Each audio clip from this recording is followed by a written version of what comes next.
بسم اللہ الرحمن الرحیم. تحقق مناط هذه القاعدة في كثير من المسائل والجزئیات. گزشتہ کل گفتگو کی تھی کہ کبھی کبھار ایسا ہوتا ہے کہ کوئی حرج اور کوئی تنگی کی بنیاد کے اوپر قاعدے میں جو اصول اور ضابطے کے اعتبار سے مسائل ہوتے ہیں اس میں استثنائی کیفیت پائی جاتی ہے. اسی کو استحسان سے تعبیر کیا. اصل سے خروج مقیس علیہ سے جو استدلال ہوتا ہے تو استحسان پر تو آپ تفصیلی گفتگو سن ہی چکے ہیں. اسی استحسانی قاعدے کی بھی دلیل اور نفس قاعدے کی بھی دلیل. امام شاطبی رحمۃ اللہ علیہ کا یہ کہنا ہے کہ کبھی کبھار ایسا ہوتا ہے کہ عمومی قاعدے سے کچھ جزیات اور استثناءات ہوتے ہیں، وہ بھی رفع حرج ہی کی بنیاد پر، اس لیے کہ عام قاعدے پر عمل کرنے جائیں تو وہاں تنگی اور حرج لاحق آتی ہے. تو شریعت مطہرہ نے اس سلسلے کے اندر استحسان کی کیفیت ہمیں بتلائی. استحسان نص اور قیاس سے بھی ہوتا ہے، اور اسی طرح استحسان کی دوسری قسمیں آپ سن چکے ہیں. استحسان بالاجماع، ضرورت اور مصلحت، رفع حرج. تو رفع حرج ہی کی بنیاد پر ان مسائل میں ایسا کیا ہے علماء کرام نے. عصر حاضر میں بھی اس طرح کے کئی مسائل ہیں جس کے سلسلے کے اندر مصنف آگے بحث کرتے ہیں، اور آپ نے بہت ساری مثالیں عصر حاضر کے مسائل کی سن بھی لی استحسان کی بنیاد پر. تو یہاں سے ائمہ مجتہدین نے اس قاعدے سے کچھ استثناءات کیے ہیں، اس سلسلے کی کچھ مثالیں دے رہے ہیں. تو متعدد مسائل اور جزیات میں اس قاعدے کا مناط اور اس کا تحقق کس طرح ہو رہا ہے جزوی مسائل میں، اس کو ذکر کرتے ہیں. وَلَقَدْ بَدَأَ اعْتِبَارُ هَذِهِ الْقَاعِدَةِ الْمَقْصَدِيَّةِ الَّتِي بَيَّنَهَا الْإِمَامُ الشَّاطِبِيُّ مِنْ خِلَالِ التَّطْبِيقِ بالتعسيل ومن ذلك.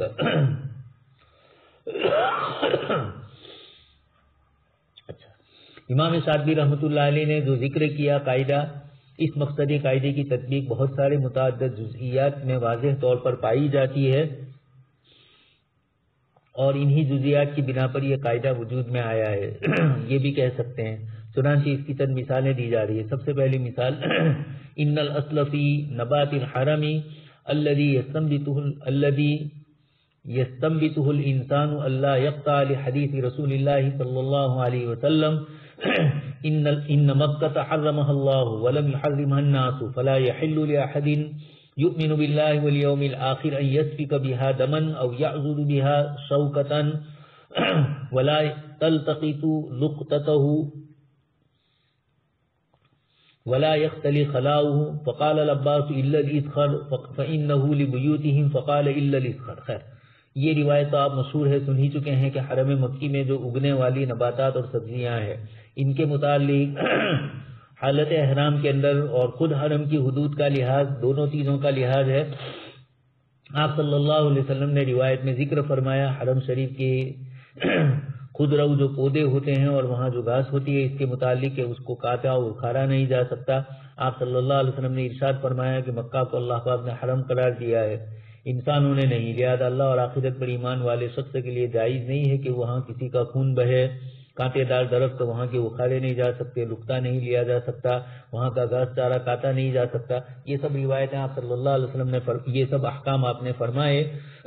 حضرت عباس رضی اللہ تعالیٰ عنہما نے اس کا استثناء آپ صلی اللہ علیہ وسلم سے درخواست کی ضرورت کے پیش نظر، یعنی اگر اس کو حلال نہیں کیا گیا تو لوگوں کو حرج پیش آئے گا، تو آپ صلی اللہ علیہ وسلم نے اس کا استثناء فرمایا. یہ استحسان ہوا.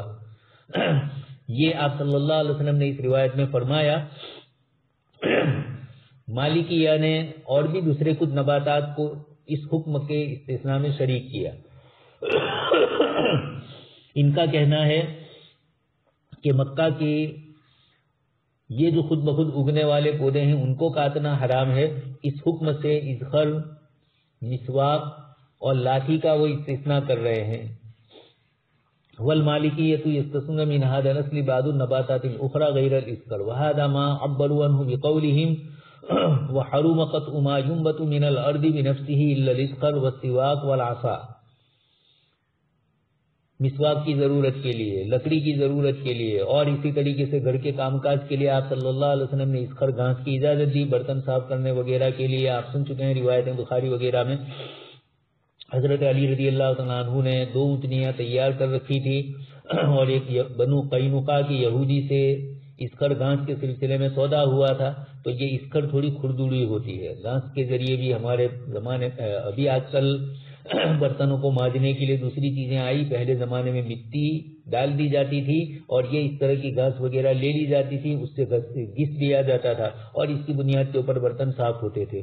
تو اسخر بھی ایک گھاس ہے جو سونی لوگ اس زمانے میں، سونا کا نہیں مطلب جو الگ الگ قسم کی چیزوں سے عورتوں کے زیورات بنائے جاتے تھے. تو اسخر کی اجازت آپ صلی اللہ علیہ وسلم سے حضرت عباس نے مانگی. اس کے اندر ایک تو فرمایا لبیوتہم، گھر میں جو دیواریں مٹی کی بنائی جاتی تھی ان مٹی کی دیواروں کو بناتے ہوئے مضبوط کرنے کے لیے اس کے اندر یہ گھاس ڈالی جاتی تھی تاکہ اس کی وجہ سے وہ مٹی جمی رہے.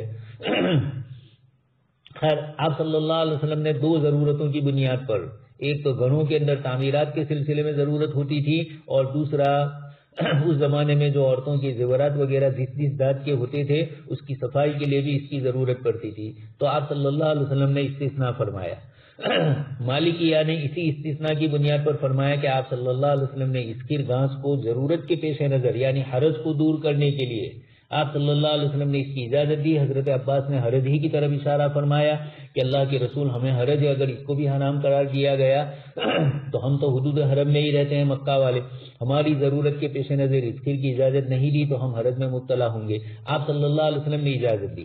مالکیہ نے اس سے استدلال کیا کہ آپ صلی اللہ علیہ وسلم نے ایک ہی جگہ پر اگنے والی مختلف چیزوں کو حرام فرمایا اور حرم کی حدود کے سلسلے کے کچھ احکام ذکر فرمائے، ان کے متعلق ان کا لکتا، ان کا کانٹا اور اس کے اندر خون نہ بہایا جائے، اس کی گھاس نہ کاٹی جائے، لیکن اسخر کی اجازت دی آپ صلی اللہ علیہ وسلم نے. تو مالکی یہ کہتے ہیں کہ معلوم یہ ہوا کہ ضرورت کے پیش نظر اسخر کی اجازت دی ہے، تو اگر بعد کے زمانے میں کسی اور چیز کی ضرورت پیش آئے تو ان کے سلسلے میں بھی آپ صلی اللہ علیہ وسلم کی اس روایت سے قیاس اور استحسان کی بنیاد پر مسئلہ مستنبط کیا جا سکتا ہے. خیر، بات تو آپ سمجھ ہی چکے ہیں. تو حرم شریف کی ان چیزوں کو تو منع کیا مالکیہ نے، لیکن کچھ اور چیزوں کی اجازت دی جو حدیث شریفی سے مستنبط ہو رہی ہے. اور اسی کے اندر انہوں نے کہا الگ الگ درخت مسواک کی اجازت کے سلسلے میں اور لاٹھی اور درخت سے کچھ لکڑیوں کا استعمال ضروری ہونے کی بنیاد پر استثناء کیا گیا. اسی طریقے سے رہائشی علاقوں میں گھر بنانے کے لیے اور باغات کی اصلاح کے لیے بھی ایسے درخت اور پودے کاٹے جا سکتے ہیں. یہ سب ضرورت کے پیش نظر اجازت دی ہے مالکی علماء نے، انہوں نے کہا کہ جائز ہے وہ. لقد لاحظ المالکیۃ ما سيؤدي الى اضطراد الاصل من تفويت لحاجات الناس الاساسيه كالسكنى مثلا او منع اصلاح بساتينهم فقالوا باستثناء هذه الحاجات من الاصل العام تحقيقا لماذا القاعده كملا ورفعا للحرج عن الناس. ان مثالوں میں یہی ہوا. اپنے اس فتوے میں مالکی حضرات نے اس بات کا خیال رکھا کہ اصل شرع حکمی کو بعض جزیات میں نافذ کرنے سے لوگوں کی حاجات کی تکمیل میں رکاوٹ آتی ہے، لہذا انہوں نے رفع حرج کے اصول پر عمل کرتے ہوئے ان جزیات کو اصل حکم شرعی سے مستثنا قرار دیا. دوسرے نمبر پر مثال دی جا رہی ہے الاصل فی من ابتاع ثمرۃ قد بدا صلاحها ان یجزها یا یجزها المشتری ان شجرها حتى يتم استيفاء المعقود عليه ويكمل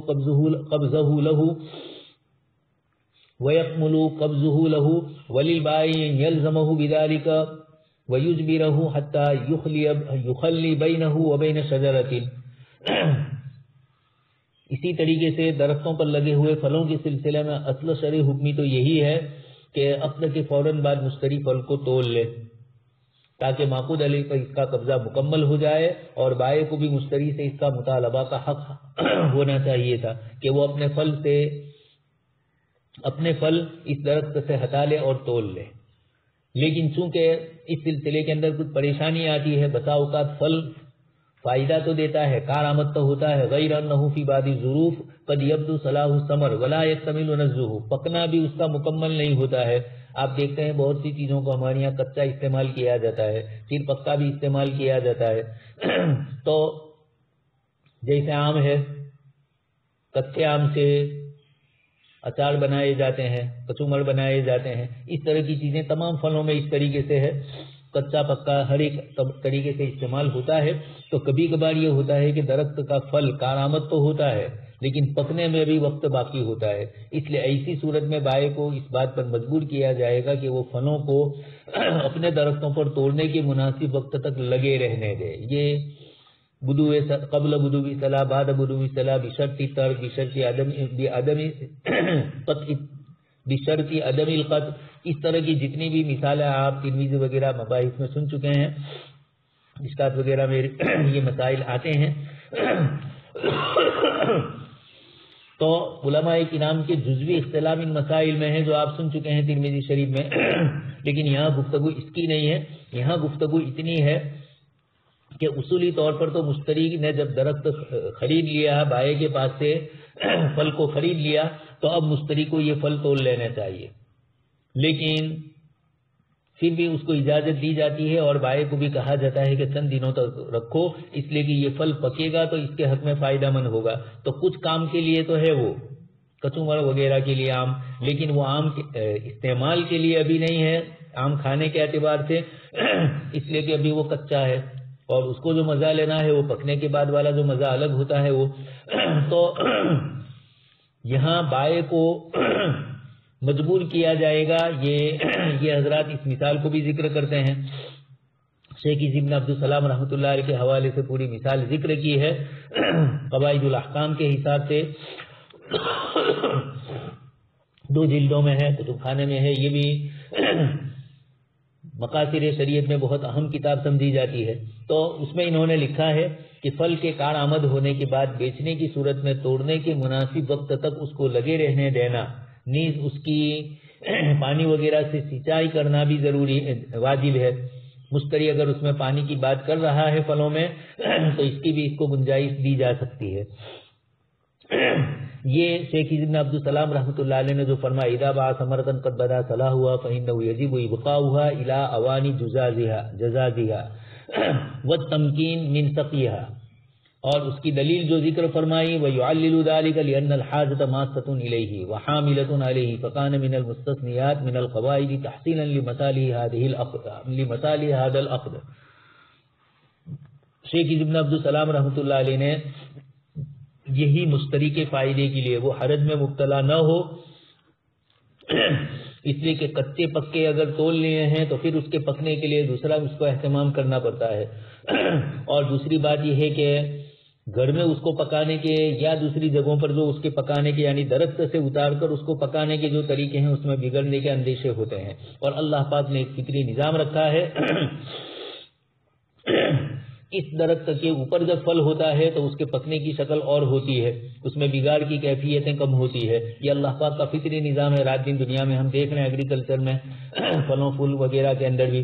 تو شیخ ابن عبدالسلام رحمۃ اللہ علیہ نے فرمایا کہ مشتری کی ضرورت کے پیش نظر ان مسائل میں آپ کو پہلے بھی عرض کر چکا ہوں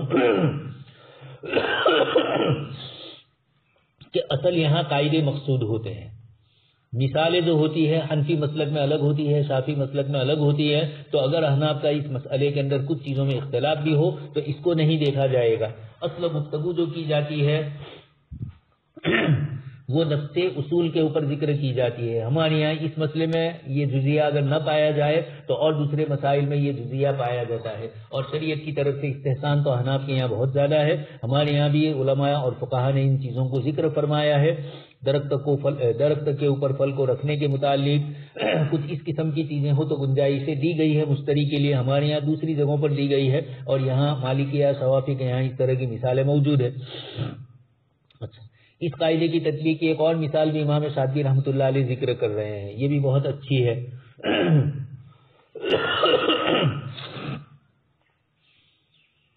ومن هذه المسائل التي طبقت فيها هذه القاعدة ما ذكرها الإمام الشاطبي في حكم الاشتراك في اللبن لاستخلاص الجبن منه إذ قد يتعذر أن يستقل كل صاحب لبن بلبنه لما يحتاج إليه من المؤونة والمشقة فيجتمع أصحاب غنم فيستأذنون راعيا أو أكثر ويخلطون اللبن. امام شاطبی رحمۃ اللہ علیہ ذکر کرتے ہیں پنیر بنانے کے لیے جو ضرورت پیش آتی ہے الجبل. تو پنیر ایسا ہوتا ہے کہ بہت زیادہ دودھ اس میں چاہیے. اب بکری والا ہے، 1 سیر 2 سیر دودھ اس کی بکری سے نکلا، 1 لیٹر 2 لیٹر دودھ نکلا یا اس سے بھی کم نکلا. اب یہ بکری والا پریشان ہوتا ہے، اس کو اس سے پنیر بنانا چاہے تو اتنے تھوڑے دودھ میں نہیں بن سکتا ہے. اور جیسے دودھ بکتا ہے پنیر اس سے زیادہ قیمت اور اچھے حال میں بکتا ہے. یا یہ کہ دودھ بھی بیچا اور کچھ دودھ سے پنیر بھی بنا دیتے ہیں تاکہ اچھی اس سے نفع کمائے. تو اب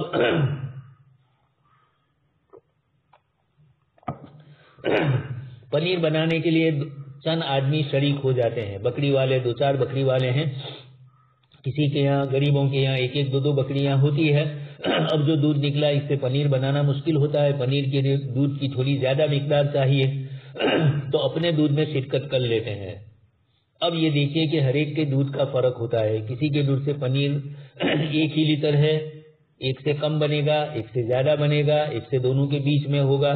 اچھا دودھ ہے تو متوسط ہوگا، زیادہ دودھ ہوگا تو اچھا بنے گا، کم دودھ ہے تو کم بنے گا.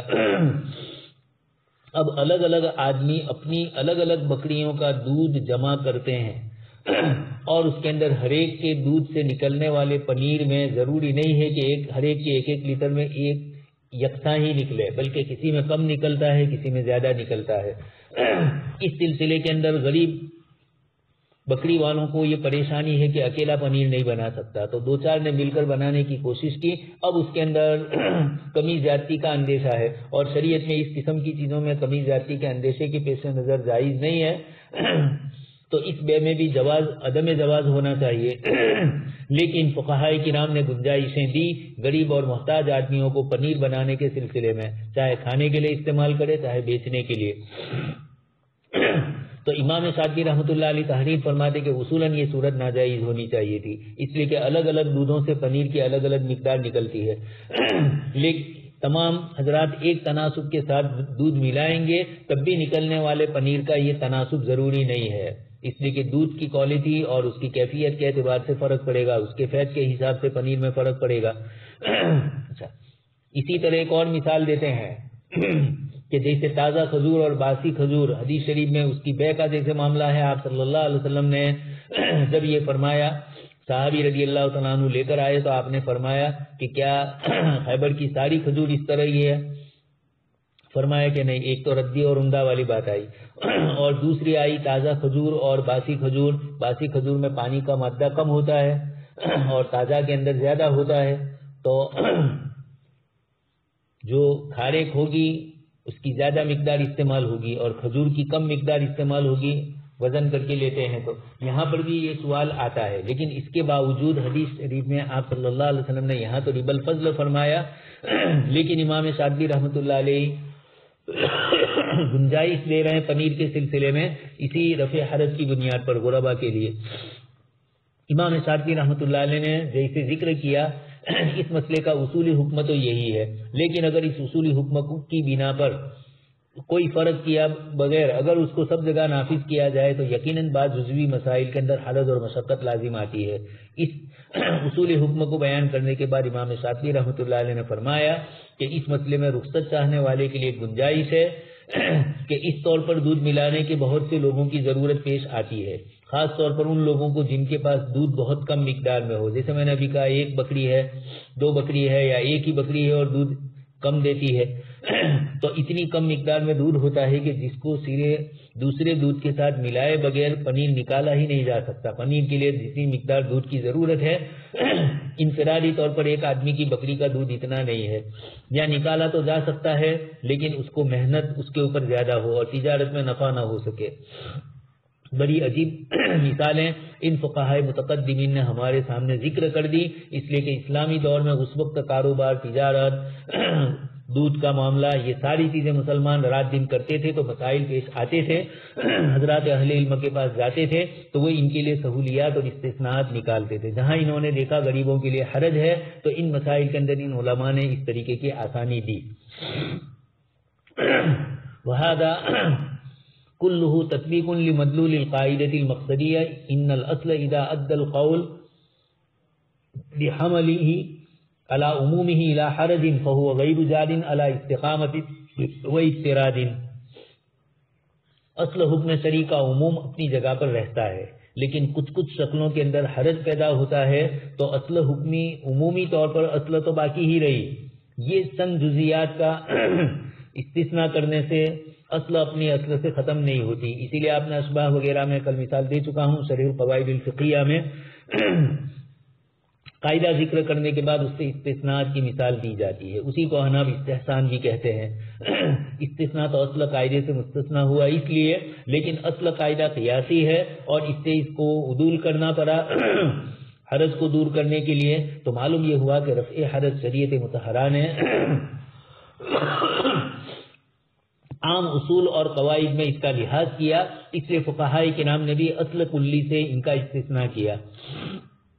اچھا، آگے امام شاطبی رحمۃ اللہ علیہ کے حوالے سے کیلانی صاحب ایک جواب دے رہے ہیں کہ کوئی یہ نہ سمجھے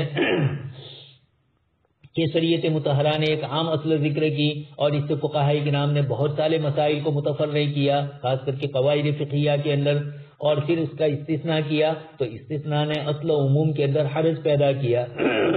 تو معلوم یہ ہوا کہ اصل قاعدہ تو عموم چاہ رہا ہے، ہر ایک کے لیے حکم میں یکسانیت ہو، اور رفع حرج کا تقاضا یہ ہوتا ہے کہ اس کی بنیاد کے اوپر اس سے عموم میں سے ان افراد کا استثناء ہو. تو اب اس استثناء کا اثر اصل کلی پر پڑتا ہے. اس کا جواب دے رہے ہیں کیلانی صاحب کہ ایسا نہیں ہے. چنانچہ بہت تفصیل سے اس مسئلے کو واضح کر رہے ہیں. ولا بد من الاشارة في هذا المقام الى ان الاستثناء من الاصل العام كون اضطراده عائل الى الحرج والمشقة لا يعني بحال الانتقاص من حجية ذاك الاصل او الغاء اعتباره او الاتيان عليه بالنقص. ذلك ان الاستثناء والتخصيص برفع الحرج لا يعني المناقضة او المصادمة. امام کیلانی صاحب یہاں بہت اچھی بات کو ذکر کرتے ہیں کہ اس جگہ پر یہ وضاحت ضروری ہے کہ کسی جزیے میں حرج اور مشقت سے بچنے کے لیے عام اصول یا حکم سے استثناء کے نتیجے میں اس کی حجیت پر کوئی فرق نہیں پڑتا ہے. نہیں اس صورت میں اصول کے معتبر ہونے یا انکار یا اس کی مخالفت لازم آتی ہے. اس لیے کہ رفع حرج کی بنیاد استثناء اور تخصیص کا مطلب تناقض اور مخالفت ہے ہی نہیں. صاف بات ہے، کتاب و سنت نے ایک طرف عام اصول میں جب ہمارے لیے حرج کو دور کرنے کا فرمایا، اب کسی ایک اصل کلی کے بہت سارے افراد تو اس کے ماتحت آ جاتے ہیں، لیکن کچھ افراد پر عمل کرنے کی شکل میں اس اصل کی یعنی حرج لازم آ رہا ہے، تو اصل سے ان کا استثناء کرنا یہ حقیقت میں شریعت کے دوسری ایک اصل کو بچانا ہے. تو یہ قاعدے فقہیہ یا یہ قاعدے اصولیہ اگر یہ تقاضا کرتا ہے کہ اس جگہ پر قاعدے کے عموم میں سب کو شریک کر لیا جائے تو یقیناً قاعدہ تو اس کا تقاضا کرتا ہے. لیکن شریعت کا دوسرا قاعدہ قاعدہ مقصدیہ رفع حرج والا یہ تقاضا کر رہا ہے کہ شریعت خود کہہ رہی ہے کہ ما جعل علیکم فی الدین من حرج، تو بندوں کے اوپر سے اس حرج کو دور کرنے کے لیے اس کو استثناء کرنا ہوگا. یہ استثناء قاعدے کے لیے نقض نہیں ہے، احدار نہیں ہے، قاعدے کو بالکل لیا رد نہیں کر رہا ہے یا قاعدے کے اندر یہ قاعدے کو توڑ نہیں رہا ہے، یہ سمجھانا چاہتے ہیں. استثناء اور تخصیص یہ جو کچھ بھی ہوئی ہے یہ مناقضہ اور مصادمہ کے مفہوم میں نہیں آتی ہے. اس کی وضاحت کر رہے ہیں وبیان ذلك ان الواقعة التي ثبت ان اجراء الاصل عليها عائل الى ادخال الحرج بالمكلفين غير مشمولة ابتداء بذاك الحكم العام بدليل مبدأ رفع الحرج الذي اضطرد اصلا مقررا في الشريعة والفقيه او المجتهد اذ يستثنى بعد الوقائع من العموم فانه لا يستثنيها من عموم الحكم اذ ان الحكم لا يتناولها اصلا. بہت اچھی بات فرما رہے ہیں. کسی جزیے کے سلسلے میں یہ بات ثابت ہو جائے کہ اصل عام یا حکم عام کو اس پر جاری کرنے کی صورت میں مکلفین کو حرج کا سامنا کرنا پڑ رہا ہے، تو اس کا یقینی مطلب یہ ہوگا کہ وہ جزیہ اس حکم عام کے دائرے میں آتا ہی نہیں ہے. اس کا اس اصل کلی سے تعلق نہیں ہے، اس کا دوسری اصل سے تعلق ہے. یہ اصل کلی کے ماتحت یہ معلوم ہوتا ہے کہ دودھ کو اس طریقے سے جمع نہیں کیا جائے گا، اور اسی طریقے سے مالکیہ نے جو استثناء کیا اس طرح کی چیزیں درخت کی پھل والی بھی اور اسقی والی بھی، تو یہاں حرج لازم آ رہا ہے، تو یہ سمجھیں گے کہ اس جزئیے کا تعلق اس اصل عام کے ساتھ نہیں ہے، اس کا تعلق دوسری اصل سے ہے۔ اس طرح کے جوابات اس سے پہلے بھی امام شاطبی رحمۃ اللہ علیہ دے چکے ہیں کئی مثالوں میں کہ وہاں قاعدے کا مناط ہی نہیں پایا جا رہا ہے، اس لیے احناف اور شواف نصوص کے اندر تخصیص کر کے استثناء کر کے کچھ مثالیں دیتے ہیں اور وہاں یہی جواب دیتے ہیں کہ یہاں حرج لازم آ رہا ہے، تو امام شاطبی رحمۃ اللہ علیہ فرماتے ہیں کہ اس نے اس اصل کو نہیں توڑا ہے، دوسری اصل۔ تو اب یہ مطلب ہوا کہ یہ عام اس کے دائرے، یہ جزیہ اس عام حکم کے دائرے میں آتا ہی نہیں ہے کہ رفع حرج شریعت کا ایک ثابت شدہ معتبر اصول ہے اور تمام مسائل پر حاوی ہے، لہذا یہاں پر بھی اس پر عمل کیا جائے گا۔ اب سمجھا رہے ہیں کہ والفقیہ والمجتہد، کوئی فقیہ یا مجتہد جب کسی جزیے کو عام حکم سے مستثنا قرار دیتا ہے تو حقیقت میں وہ اس جزیہ کو عام حکم سے مستثنا نہیں کر رہا ہے کہ یہ عام حکم اس جزیے کو شامل ہی نہیں ہے، یہ سمجھا جائے گا، اس کا مناط ہی نہیں پایا جا رہا ہے۔ اس لیے کہ اگر ہم یہ کہیں کہ یہ جزیہ فنا حکم عام کے دائرے میں آتا تھا لیکن مستثنا قرار دیا، تو اس کا مطلب یہ ہوا کہ مجتہد نے کسی حکم شرعی کے ثابت ہو جانے کے بعد اس کو رد کیا ہے۔ یہ بہت اچھی حکمت ذکر کرنا ہے، اس نے نص کے حکم کا عمل کیا، اس لیے کہ یہ جزیہ تو اس نص کے اس اصول کے ماتحت آ رہا ہے اور یہ اصل کسی نص سے ثابت ہے، تو اصل کی نفی نص کی نفی ہو رہی ہے۔ اس کا جواب دیا کہ سیرے سے ہی یہ پہلے سے اس عام قاعدے کے ماتحت آ ہی نہیں رہا تھا کہ نکلنے کا سوال پیدا ہو اور تناقض پیدا ہو، بلکہ یہ کہا جائے کہ یہ دوسرے اصول میں آ رہا ہے، اور وہ دوسرا اصول ہے شریعت کا اتنا عمومی جو پہلے قاعدے سے بھی عمومی ہے، اور وہ ہے رفع حرج۔ اس لیے نسخ کا حکم تو سارے کو ہی حق ہے، کسی اور کو اس کا حق ہے نہیں، مجتہد کے دائرے کار میں یہ آتا ہی نہیں ہے، تو اب جواب یہی دیا جائے گا کہ مجتہد اس سلسلے میں جو کچھ کرتا ہے اس کو یہ کہنا زیادہ بہتر ہے کہ وہ یہ وضاحت کرتا ہے کہ یہ جزیہ اگرچہ بظاہر حکم عام کے دائرے میں آ رہا ہے، محسوس ہو رہا ہے، لیکن یہ آتا نہیں ہے، ہمیں محسوس ہو رہا ہے، اشتباہ ہو رہا ہے، اور اس کی دلیل رفع حرج کا اصول ہے۔ یہی بات امام سرخسی رحمۃ اللہ علیہ نے بھی فرمائی، ان کے حوالے سے اس کو بتلا رہے ہیں کہ امام سرخسی رحمۃ اللہ علیہ نے تخصیص اور مناقضہ ان کے درمیان فرق کیا کہ تخصیص نص کو رد نہیں کر رہی ہے، حرج کی بنیاد پر یا اور کسی وجہ سے، اب وہ حرج چاہے وہ عرف کا ہو، عرف عام کی بنیاد پر اس کو حرج کو سمجھا گیا ہو اور فقہاء نے عرف کی بنیاد پر اس کو رد کیا ہو، یا استثناء یعنی استحسان کی شکل میں کیا ہے، یا بالاجماع کیا ہے، یا بالعرف کیا ہے، بالمصلحہ کیا ہے، بالضرورہ کیا ہے، اس طریقے سے کوئی نہ کوئی وجہ پائی جاتی ہے۔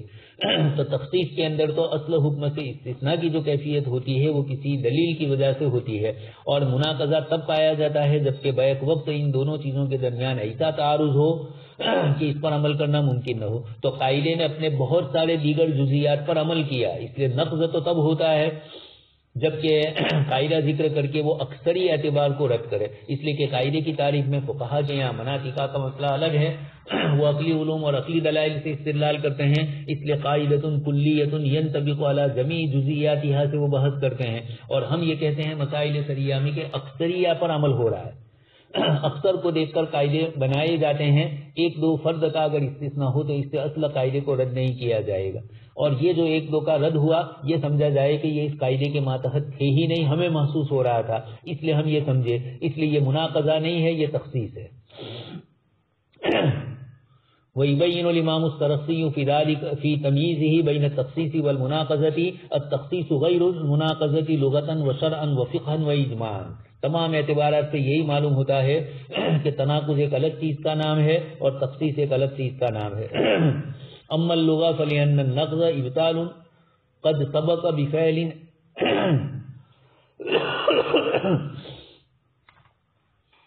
انشأه، نقض کا مطلب بتلایا کہ کسی کیے ہوئے کام کو رد کرنا ہے، فلأن النقض ابطال قد سبق بفعل انشأه،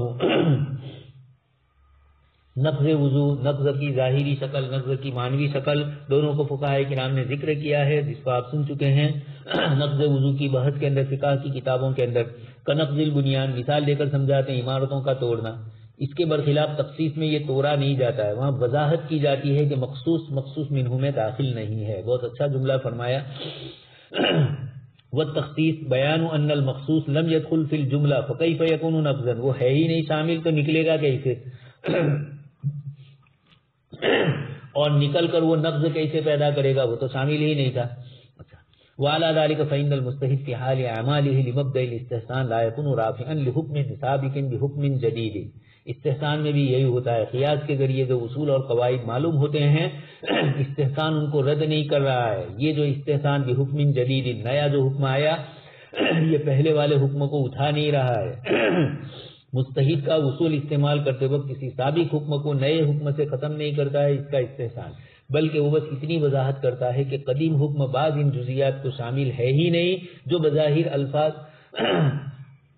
اس کے ماتحت آتے ہوئے محسوس ہوتے ہیں، لیکن جب ہم نے غور کیا تو معلوم ہوا کہ اس میں شامل نہیں ہے. چھٹا قاعدہ ذکر کر رہے ہیں مقصود اشارے فی الاعمال دوام المکلف علیہا. امام شاطبی رحمۃ اللہ علیہ بہت ترتیب سے تمام مقاصد شریعت کو جمع کر رہے ہیں ایک ہی چیز کے ماتحت آنے والے. پہلے بتلا دیا کہ عبادتوں میں شریعت نے یسر چاہا ہے، عسر نہیں چاہا ہے، اور جہاں جہاں عسر کی کیفیت ہوئی تو وہاں زیادہ بڑا ثواب یا تو ہوتا ہے، ورنہ عام احوال کے اندر شریعت معتدل ہے. اگلے قاعدوں کے ذریعے اسی کو سمجھایا، اور اسی معتدل ہونے نے کبھی کبھی عام اصول سے استثناء کی بھی نوبت آئی. قیاس سے استحسان کی طرف عدول جو کیا گیا اس کے پیچھے شریعت مطہرہ کا یہ رفع حرج والا قاعدہ ہی بتلا رہا. جب شریعت کی طرف سے بندوں کو حرج میں نہیں ڈالا گیا تو یہ سمجھ میں آتا ہے کہ اگر شریعت ایک ہی دن کے اندر بندے کو اتنی مشقت دے دیتی کہ 10 دن تک وہ تھک گیا ہو تو یقینی بات ہے کہ 10 دن تک وہ اس عمل سے محروم ہوگا. تو شریعت مطہرہ ایسا بوجھ نہیں لاتی ہے، اس لیے شریعت مطہرہ نے یہ کر دیا. روزوں میں بھی آپ دیکھ رہے ہیں 1 مہینے کے لگاتار روزے رکھوائے گئے، لیکن غروب آفتاب سے لے کر صبح صادق تک اس کو مکلف نہیں بنایا مرغے کا. کھانے پینے کی ضروریات کی چیزوں کو وہ استعمال کر سکتا ہے. یہ جو دوسرے مذاہب میں ہوتا ہے مسلسل بھوکا رہنا، مرنے تک وہ اپواس کرے، یا یہ کہ ایسے اپواس کے جس میں کوئی اپواس ہی نہیں رہا، فلانی چیزیں اناج نہیں کھایا جا سکتا، فروٹ پی سکتے ہیں، فلانی چیز استعمال کر سکتے ہیں، تو اس سے پھر کوئی فرق نہیں پڑتا ہے. شریعت نے ایسا نہیں کیا، شریعت نے مکمل رکھا، اور ڈاکٹری اعتبار سے یہی کہا جا رہا ہے مکمل بھوکے رہنے میں جو انسانی صحت کو فائدہ. خیر ہمیں یہاں شریعت کو سائنس سے ثابت نہیں کرنا چاہتے، یہ بتلانا چاہتے ہیں کہ سائنس نے آ کر شریعت کی جو مصلحت تھی اس کو ہمارے سامنے کچھ واشگاف کیا، کچھ کھولا ہمارے سامنے.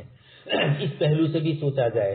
اس لیے جو علماء طبی اعتبار سے یا عصر حاضر میں جو نئی نئی تحقیقات جن معاملات میں ہوتی ہے، حضرت تھانوی رحمۃ اللہ علیہ نے فرمایا ہے کہ جب یہ لوگ مریخ پر چلے جائیں گے، تو آپ نے اپنے زمانے کے اعتبار سے فرمایا کہ جب یہ مریخ پر چلے جائیں گے تو میں 2 رکعت شکریہ کی ادا کروں گا. حضرت تھانوی فرما رہے ہیں، اور وجہ بتلاتے ہیں کہ آپ صلی اللہ علیہ وسلم کی معراج کے تو منکر ہے، وہاں قرے زمہریر اور باریدہ حارہ اوپر جانے تک میں جتنے بھی بیچ کے خلے آتے ہیں اور جس کے اندر گرمی یا آکسیجن کی کمی، آج کل آکسیجن کی ایک نئی اصطلاح نکلی، اس زمانے میں بھی سانس کی تکلیف وغیرہ خیر ذکر تو کی جاتی تھی. تو گرم اور ٹھنڈے علاقوں سے گزرنے سے اور بلند علاقوں پر جانے سے تنگی ہوتی ہے. قرآن کریم کی ایک آیت نے بھی ذکر فرمایا کہ جیسے یہ ان کو ایسی تکلیف ہوتی ہے جیسے ان کو پہاڑ پر چڑھایا جائے، بلندی پر چڑھایا جائے. وہاں ہمارے علماء مفسرین، خاص کر کے جدید مفسرین جو سائنس وغیرہ سے بھی کچھ چیزیں ثابت کرتے ہیں، انہوں نے ان مثالوں میں یہ لکھا ہے کہ معلوم ہوتا ہے کہ بلندی، ڈاکٹر مورس بکائی صاحب نے اس کو تھوڑا اور وضاحت سے لکھا ہے کہ بلندی پر جب آدمی چڑھتا ہے تو اس کو تکلیف ہوتی ہے، سانس لینے میں پریشانی ہوتی ہے. کیوں؟ آکسیجن کی قلت. تو جو بھی ہو، اب تو خشکی کے اوپر آکسیجن کی قلت آ گئی، بلندیوں پر نہیں بلکہ معتدل ہموار زمینوں میں خشک آ گئی. کورونا نے ان سب چیزوں کو بتلا دیا. تو شریعت مطہرہ نے ہمیں جو اس قسم کے احکام دیے ہیں ان جزیات کے اندر، وہ رفع حرج کے اصول کے ماتحت کام کرتے ہیں۔ امام سرخسی رحمۃ اللہ علیہ نے جو ذکر کیا وہ بھی، اور آگے اعمال میں مداومت میں بھی سارے کو مداومت مقصود ہے۔ یہ مداومت کیوں مقصود ہے؟ شریعت نے جب بندوں پر تخفیف کی اعمال کی ادائیگی میں، کہ نماز شریعت مطہرہ نے 15-20 منٹ کے لیے رکھا، ہر نماز میں اتنے اوقات ہوتے ہیں، اور پھر اس کے بعد دوسرے کام کاج اپنی ضروریات وغیرہ کر لیتے ہیں۔ اب اگر گھنٹے 2 گھنٹے کے بعد دوسری نماز ادا کرنے کی باری آئی تو بندے کے اوپر بوجھ نہیں تھا، اس لیے کہ 10-15 منٹ میں، وہ تو 10-15 منٹ تو میں نے کہی ہے، ورنہ ہم جانتے ہیں عصر کی 4 رکعت فرض ہی ہم لوگ پڑھتے ہیں، مغرب میں بھی 5 رکعت پڑھ لیتے ہیں، نوافل وغیرہ۔ خیر شریعت نے بھی اس کو استحباب کے درجے میں رکھا ہے، تو شریعت مطہرہ نے یہ استحباب رکھا۔ یہ بھی عجیب سمجھ میں آ رہا ہے، کبھی آدمی کی طبیعت میں بے چینی ہے، بے قراری ہے، کبھی پریشانی ہے، تکلیف ہے، ہلکا سا بخار ہے، سر درد کر رہا ہے، تو روزانہ پابندی کر رہا تھا وہ نوافل کی، شریعت نے اس کو نفل کے درجے میں رکھا، اس کو سنت موقدہ کے درجے میں رکھا، غیر موقدہ کے درجے میں رکھا۔ اگر زیادہ تکلیف ہے تو سنت موقدہ کو بھی ترک کر لے، لیکن فرض اور واجب کو ادا کرے عشاء میں۔ یہ اس طرح کی چیزیں شریعت مطہرہ ہمیں بتلاتی ہے کہ شریعت چاہتی ہے بندوں کے لیے مداومت، اور مداومت کیوں چاہتی ہے؟ بندے نے صبح میں نماز پڑھی، پھر رات کو عشاء بعد پڑھے، عشاء کی نماز کے وقت پڑھے، اتنا پورا وقت فجر سے لے کر عشاء تک کا وقت اس کے لیے اللہ کے ذکر سے خالی ہو گیا، وہ اپنے دنیاوی کام کاج میں رہا۔ تعلق مع اللہ کی جو ایک نماز کے ذریعے استواری ہوئی تھی، اتنے لمبے غیب کے بعد کمی آ جاتی ہے۔ اسی لیے آپ دیکھتے ہیں جمعہ سے جمعہ پڑھنے والے یا نمازوں میں کثرت سے غیر حاضری کر کے کبھی ایک دن میں 2 پڑھی، کبھی دوسرے دن کچھ بھی نہیں پڑھا، تو یہ تعلق مع اللہ میں کمی آتی ہے۔ اللہ تبارک تعالیٰ نے اس تعلق کو باقی رکھنے کے لیے جب عبادتوں میں مداومت رکھی ہے تو مداومت تقاضا کرتی ہے اس میں رفع حرج کا۔ رفع حرج یہی ہوگا کہ ان عبادتیں سال میں 1 مہینہ روزہ رکھا، پھر 11 مہینے کھانا پینا ہے، پھر اس کے بعد رمضان آئے گا تب روزہ ہے، زکوٰۃ روزانہ نہیں دینی ہے، سال میں 1 مرتبہ زکوٰۃ کا حساب کر کے 2.5% نکالنی ہے، چاہے وہ اب سال بھر اس کو نکالنے کے بعد دیتا رہے، لیکن یہ ہے کہ ہر مہینے زکوٰۃ اس پر 2.5% اس طرح کی نہیں آئی، حولان حول شریعت نے رکھا۔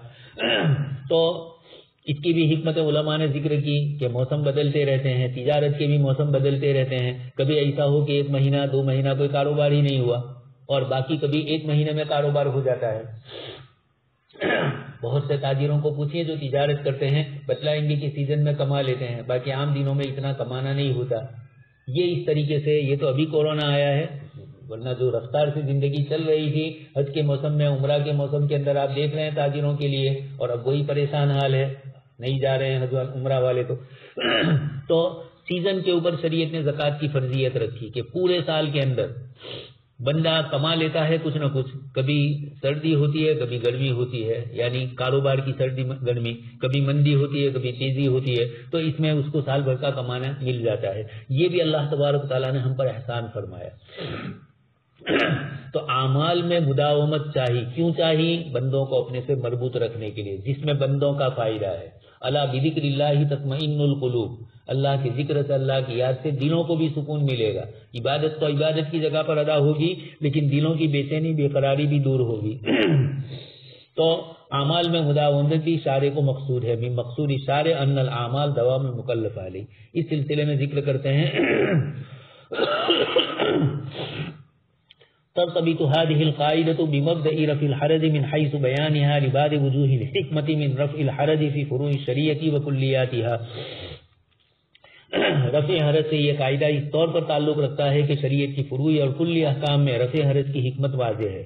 سارے کو چونکہ احکام پر عمل میں مداومت مقصود ہے، اس لیے وہ ایسے احکام مشروع کرتے ہیں جو مداومت کے لیے مددگار اور سازگار ہو۔ تشریعات میں کچھ ایسا ہوتا ہے کہ حکم کے آسان اور اس کے مکلف کی استطاعت میں ہونے کی وجہ سے اس پر مداومت کا مسئلہ اس کو نہیں ہوتا، پریشان نہیں ہوتا ہے، اور بسا اوقات مکلف کو پیش آنے والے عارضی حالات میں ایسے احکام مشروع کر دیے جاتے ہیں جن کو استثنائی احکام کہا گیا۔ جیسے میں نے ابھی مثال دی، آدمی کو کوئی ضروری کام ہے، وقت اس کا اسی وقت ہے، تو فرض ادا کر کے وہ سنن موقدہ ادا کر لیتا ہے، نوافل وغیرہ چھوڑ دیتا ہے، نماز میں بھی، روزوں میں، زکوٰۃ، حج وغیرہ تمام عبادتوں میں اس طریقے سے وہ کرتا ہے. تو شریعت مطہرہ نے اس کے لیے آسانی کیوں رکھی؟ تاکہ یہ 2 رکعت نوافل اس کے لیے پریشانی کا باعث نہ بن جائے کہ اس کو فرض میں رکاوٹ ڈالے، اس لیے کہ پھر اس کے بعد عمل کرنا ہے. آپ کو میں مثال دے چکا ہوں، ہم لوگ حج کے اندر گئے تھے، ایک ہمارے مرحوم دوست تھے ابراہیم بھائی لگن والا، بڑے عبادت گزار آدمی تھے. ان کو سنت وقت کے اندر عمر زیادہ ہو چکی تھی اور حج کا سفر پریشانی، لیکن کاشتکار تھے اس لیے ہمت بھی تھی، تو اکیلے نکل گئے. لیکن مینا میں اپنے خیمے سے نکل کر شیطان کو کنکری مارنا اور اس کے بعد طواف کرنا، وہ اس وقت گئے پہلے ہی دن، اور طواف کے لیے بڑی بھیڑ بھاڑ تھی، تو شام کو آئے تھک کر اور سو گئے. فجر کے وہ کہنے لگے کہ میں تو بہت تھک گیا. میں نے ان کو کہا کہ دیکھیے، آپ جس عمر کے تقاضے میں ہے، آپ کو سنت پر عمل کرنا ہے، تو شریعت نے طواف زیارت 12ویں کی 2 پہر تک رکھا ہے، یعنی شام سے پہلے تک. لیکن 12ویں کی 2 پہر کو آپ یہ سمجھو کہ میں 1 گھنٹے میں کر لوں گا، تو ہر ایک آپ کی طرح سوچنے والا ہوگا، اس لیے پھر 12ویں کو بھی بھیڑ بہت زیادہ ہو جاتی ہے. 11ویں میں تھوڑی کچھ سہولت کبھی کسی موقع پر مل جائے، رات کو مل جائے، اب تو آسانی ہے، پہلے مشکل ہی تھی کنکری مارنے کا مسئلہ اور پھر اس کے بعد بیت اللہ کا طواف. لیکن طواف میں تو ابھی بھی ازدحام اسی طریقے سے رہتا ہے، تو وہ پریشانی ہوتی ہے. اس لیے علماء کرام نے پہلے زمانے میں ہی فرما دیا تھا کہ آپ طواف بھی کرو، طواف زیارت بھی، اور صفا مروہ کی سعی بھی. تو بوجھ ہوتا ہے، اس وقت تھکاوٹ ہوتی ہے، تو علماء کرام نے فرما دیا کہ 8ویں کو احرام باندھ کر سب سے پہلے آپ طواف نفلی نیت کر لو، نفلی طواف کی طواف کر لو، اور پھر اس کے بعد صفا مروہ کی سعی کریں گے. آپ احرام باندھ لیا آپ نے، یہ صفا مروہ کی سعی آپ کی طواف زیارت کا بدل ہو جائے، یعنی طواف زیارت کی صفا مروہ کی سعی اب آپ کو نہیں کرنی ہے. تو اس دن آپ کو جو خوشی ہوگی جب بھیڑ بھاڑ دیکھیں گے، تجربے ہم نے کر لیے، جن لوگوں نے نہیں مانا تو بڑی پریشانی بعد میں آئی. اس لیے کہ 8ویں کو تو آپ ابھی طواف نفلی کریں گے اور صفا مروہ کی سعی کر لیں گے، پھر آپ آرام سے ہے، پھر آپ کو مینا میں جانا ہے. اب عرفات میں پہلے مینا میں جائیں گے، پھر عرفات میں جائیں گے، تو 8ویں کو آپ کو آرام ملے گا، پورے دن مینا ہی میں. آپ شام کو عرفات کے لیے نکلیں گے یا صبح کو نکلیں گے، عرفات میں بھی وہاں جانا ہے اور وہاں جا کر وہاں بھی عبادت کرنی ہے، کوئی جسمانی ایسی مشقت نہیں ہے.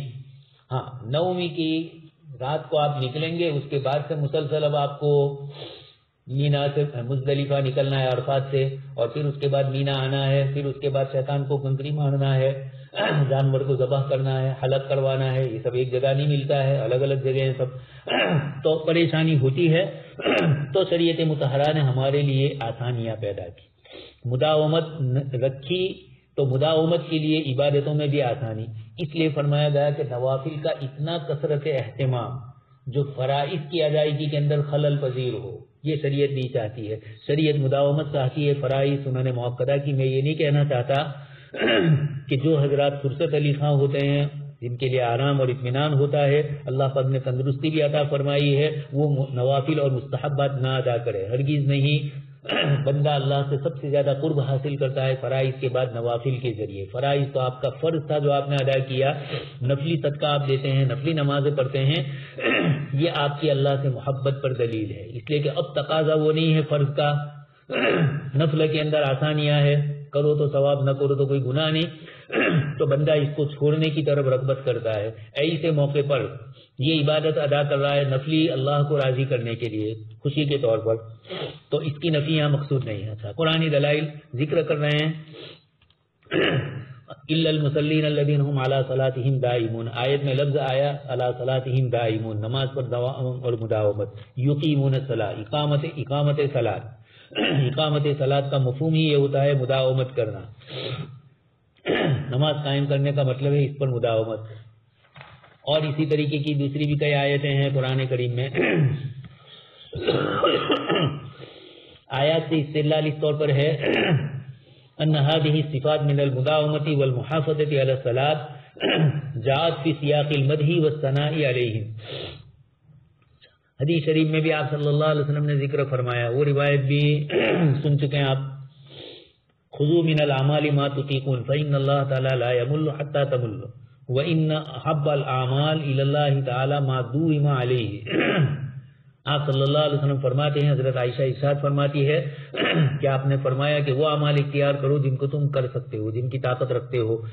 اللہ پاک تو نہیں تھکیں گے، تم تھک جاؤ گے، ثواب دینے میں کوئی کمی نہیں۔ میں اتنا عمل کروں کہ فرشتے لکھتے ہوئے تھک جائے، اللہ پاک کی طرف سے ثواب دیتے ہوئے تھک جائیں، تو ایسا نہیں ہے، بندے تھک جاتے ہیں۔ لیکن ایک صاحب سنا رہے تھے، ایک جگہ پر بورڈ لگا تھا، کافی سال پہلے کی بات ہے، اتنے روپے میں پیٹ بھر کے کھانا ملتا ہے۔ اب یہ بڑے خوے تھے، سامنے والا پوریاں بناتا ہی جاتا تھا اور یہ کھاتے ہی جاتے تھے، تو وہ تھک گیا۔ اس نے کہا کہ آئندہ کل سے میں معذرت کرتا ہوں، آپ لوگ میری ہوٹل پہ نہ آؤ، اس لیے کہ آپ سے میں تھک گیا اتنا کھانے والے۔ تو دنیا میں تو یہ ہوتا ہے کہ ایک طرف آدمی اعلان بھی کرتا ہے لیکن پھر کسی کے عمل کو دیکھ کر تھک جاتا ہے۔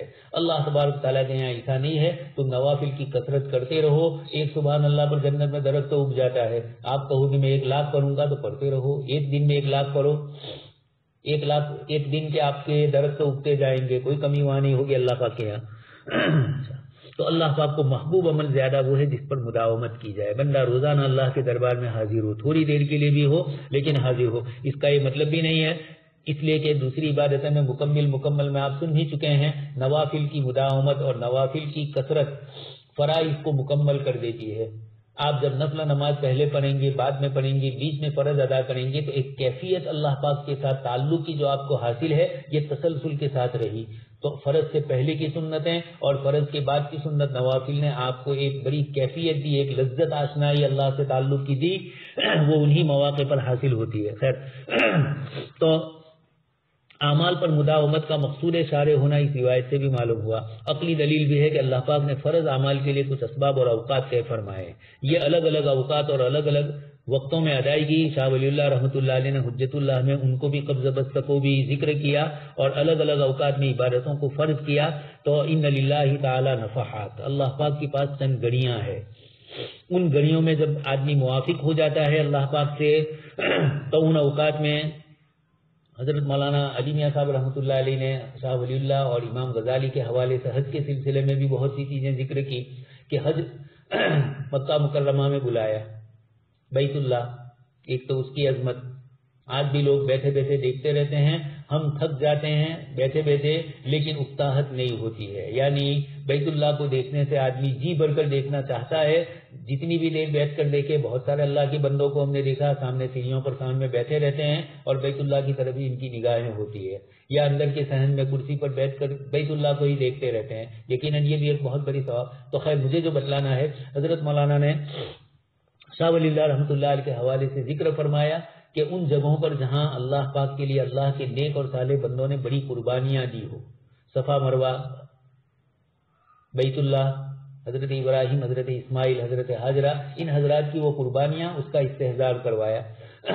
شیطان کو کنکری مارتے وقت گئے، وہاں پر بھی ان کی طرف تعلق۔ تو اللہ کے جن بندوں نے اللہ کے دین کے لیے بڑی قربانیاں دی، ان مقامات کو اللہ پاک نے شعائر اللہ بنا کر ان قربانیوں کو ہمیشہ کے لیے آباد کر کے ہمیں ایک اسپرٹ دی، ان عبادتوں کی ادائیگی کی۔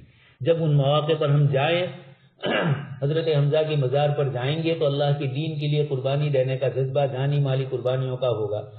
حضرت فاطمۃ الزہرا رضی اللہ تعالیٰ عنہ، حضرت علی رضی اللہ تعالیٰ عنہ، ان حضرات کے مزارات پر جائیں گے، الگ الگ مقامات پر۔ خیر، میں مزارات کی کوئی یہ نہیں کر رہا ہوں، حضرت علی کا تو خیر دوسری جگہ ہے، لیکن یہ ہے کہ جب ہم جنت البقیع میں جاتے ہیں، جنت المعلی میں جاتے ہیں، تو یہ جگہ بھی ایسی ہے کہ جو ہمیں اسلامی تاریخ کی یاد دہانی کرواتی ہے۔